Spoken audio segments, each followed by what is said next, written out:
बिस्मिल्लाहिर्रहमानिर्रहीम। परवरदिगार के नाम से शुरू करते हैं जो दिलों के राज खूब जानता है। अस्सलामु अलैकुम वरहमतुल्लाहि वबरकातुहू। दोस्तों, उम्मीद है कि आप सब खैरियत से होंगे। अल्लाह आपके साथ खैर व आफियत के मामलात फरमाए, आमीन सुमा आमीन। यार दोस्तों, आज की इस वीडियो में हम आपको दो ईरानी भाई और एक फकीर का अजीब वाकया बयान करेंगे। दो ईरानी भाइयों का दावा था कि ये सोने के सिक्के इनके हैं। नाज़रीन, जानते हैं कि दोनों में से कौन सा दावा सच्चा था। ये वीडियो बहुत ही दिलचस्प और मालूमात वाली होने वाली है, लिहाजा वीडियो को आखिर तक लाजमन देखिएगा और वीडियो को स्किप बिल्कुल भी मत कीजिए। तो चलिए दोस्तों, वीडियो शुरू करते हैं। अब के बादशाह का दरबार लगा हुआ था। दरबार में बादशाह के सामने एक अजीब मुकदमा पेश किया गया। तमाम दरबारी भी दिलचस्पी से इस मुकदमे को देख रहे थे। बादशाह के सामने थैला पड़ा था जिसमें 100 दिनार थे। एक तरफ एक फकीर खड़ा था जो कहता था कि बादशाह सलामत के सामने जो 100 दिनार वाली थैली पड़ी है वो मेरी है, जो मैंने भीख मांग मांग कर जमा की है। जबकि दूसरी तरफ दोनों ईरानी भाई, जिनका कहना था कि ये 100 दिनार हमारे पैसे हैं, हमने सख्त मेहनत और ईमानदारी से गोश्त बेच बेच कर जमा किए हैं। बादशाह ने दोनों की बात सुनी। इस शहर का बादशाह, जो कि बहुत ज्यादा दाना और अक्लमंद का, वो ऐसे ही कोई फैसला नहीं करता था। इसीलिए इसने दोनों फरीकैन से इस मामले में हकीकत दरियाफ्त की ताकि मुद्दे की जड़ तक पहुंचा जा सके। सबसे पहले फकीर ने बोलना शुरू किया और कहने लगा कि बादशाह सलामत, भला आंखों का अंधा कैसे दो नौजवान इंसानों को धोखा दे सकता है। ये तो मुझे लूटना चाहते थे, मेरे दिनारों को अपनी मिल्कियत कह रहे हैं। खुदारा मुझे इनके शर से बचाइए।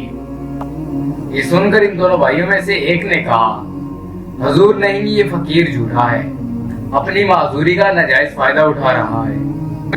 हम दोनों भाई भी इसी तरह एक के धोखे में फंस गए थे, जो कि हम अपने शहर ले जा रहे थे। फिर इसने अपनी मुकम्मल दास्तान बयान करना शुरू कर दी। कहने लगा, जनाब, हम दोनों भाई ईरान में रहते हैं। हम दोनों भाइयों में बड़ा प्यार और इत्तेफाक है। हम मिलजुल कर काम करते हैं, लेकिन हमारे हालात बदस्तूर खराब होते जा रहे थे।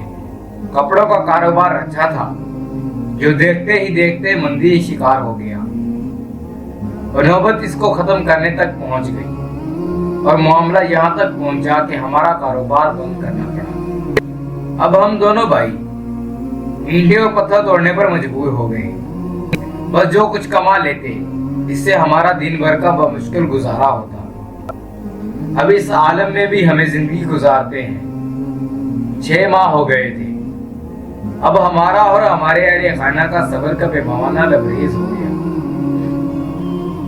एक दिन हमारे यहाँ किसी रिश्तेदार की आमद हुई, जिसने हमें मशवरा दिया कि भाई, अगर शहर में रोजगार नहीं चल रहा तो किसी और रियासत या किसी और शहर में जाकर तलाश कर देखो। हो सकता है कि पैरों तले मट्टी बदलने से तुम्हारी किस्मत भी बदल जाए। इसकी बात हमें बिल्कुल भली लगी। हमारी मलकियत में कुछ जमीनें थी, बस हमने अपनी जमीनों को फरोख्त किया, कुछ रकम अपने साथ ले जाने को रखी और बाकी रकम अपनी बीवी बच्चों को देकर आ गई, ताकि वो हमारे वापस लौटने तक कुछ गुजारा कर सके। हमने अब जाने का फैसला किया कि यहाँ बहुत नेक दिल बादशाह हुकूमत करता है और ये कि इसकी सरपरस्ती में मुल्क का निजाम बहुत बेहतरीन तरीके से चल रहा है। हम दोनों भाइयों ने इस शहर में मिलकर कज़्ज़ाब का काम शुरू किया था और गोश्त फरोख्त करने लगे। अल्लाह ने हमारे कारोबार में खूब बरकत डाली और चंद ही दिनों में हमारे हालात बदल गए। हम दोनों ने बहुत मेहनत की और अपने दिन रात की मेहनत को जमा करना शुरू कर दिया। हमें अच्छा कमाते हुए काफी वक्त हो चुका था, लिहाजा हमने सोचा कि क्यों न घर लौटा जाए, ताकि घर वालों को जमा पूंजी सौंप पाएं और इनसे मुलाकात भी कर लें। बस यही सोचकर हमने अपना सामान इस सफरे बांधा और 100 दिनार, जो कि हमने गोश्त बेच बेच कर जमा किए थे, एक हथेली में डाले और रवाना हो गए।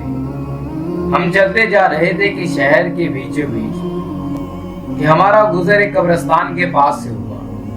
हम वहां किसी सवारी के इंतजार में खड़े होकर इंतजार करने लगे कि हमारे कान में फकीर की सदा पहुंची। ये फकीर बड़ी अजीबो गरीब सदा लगा रहा था।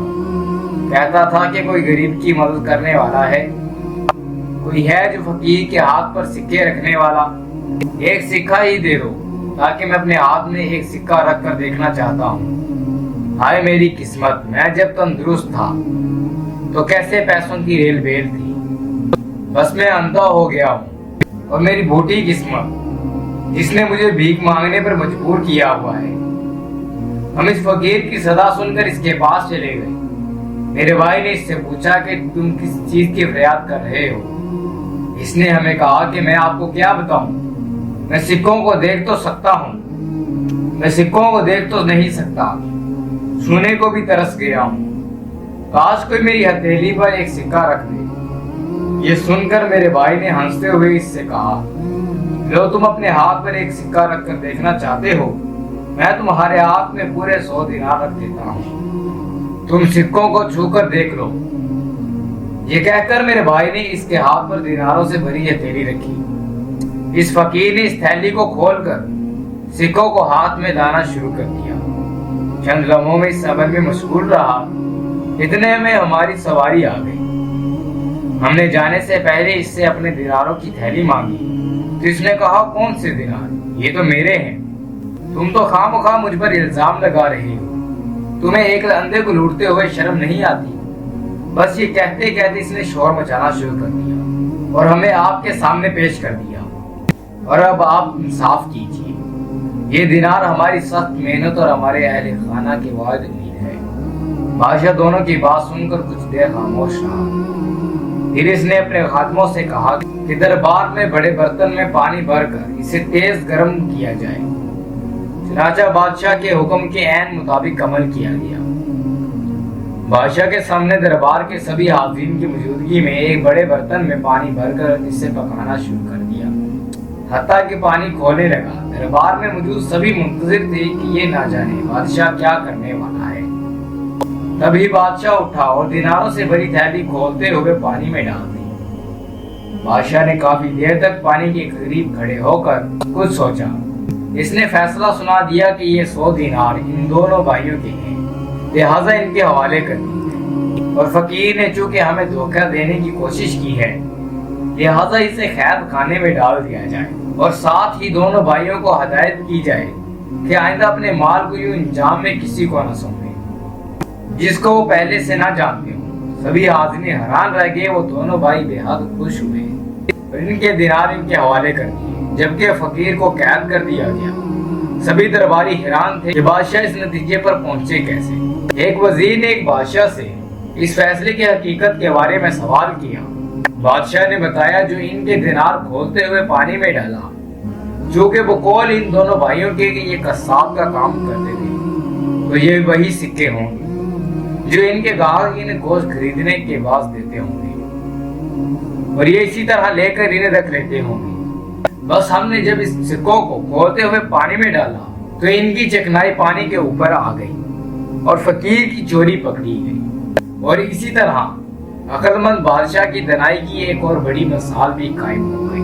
پیارے دوستو، ہم نے یہ عربی قصہ آپ کی خدمت میں پیش کرنے کے لیے عربی کتابوں سے ڈھونڈا ہے۔ امید ہے کہ آج کی ویڈیو آپ کو اچھی لگی ہوگی۔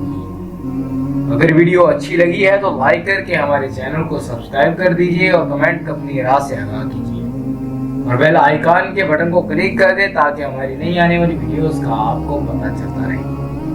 اگر زندگی رہی تو ایک اور نئی ویڈیو کے ساتھ انشاءاللہ حاضر ہوگی۔